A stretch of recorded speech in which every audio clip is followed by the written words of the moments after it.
Kapobre. Dili anasad si Chakas.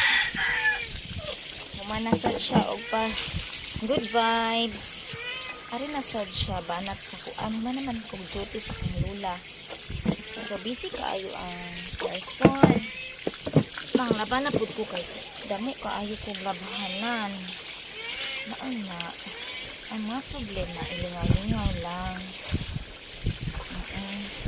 So, pasensya na po kayo kung parang hindi na talaga tama yung ginagawa ng pagkabutan sa sayaw ba. Ganun na talaga ang buhay.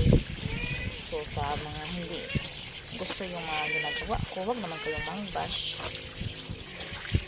Kasi maraming problema ngayon dumating sa buhay ko. Ano po? So, good po. Kasi yung tiyo ko na walang asawa sa amin siya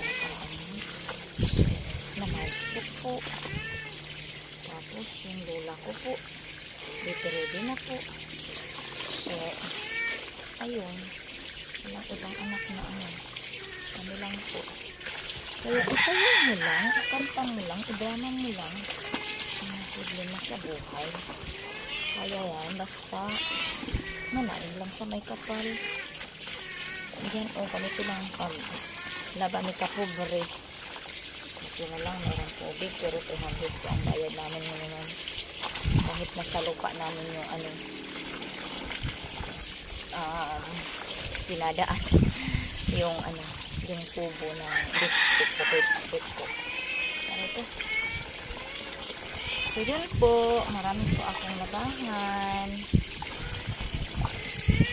Tapos marami pa akong pasukan. Nag-busy na naman po.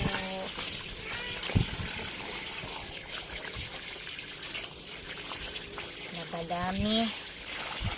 Ang WF kasi yung duty ko sa lola ko. Dito naman sa bahay. Ngayon, medyo napaaga sila ng pag-uwi.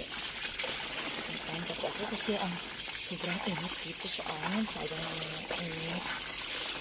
Kaya, balian natin magpaglaba. Kasi anong oras na? Mag-aalas 3 na po ng hapon.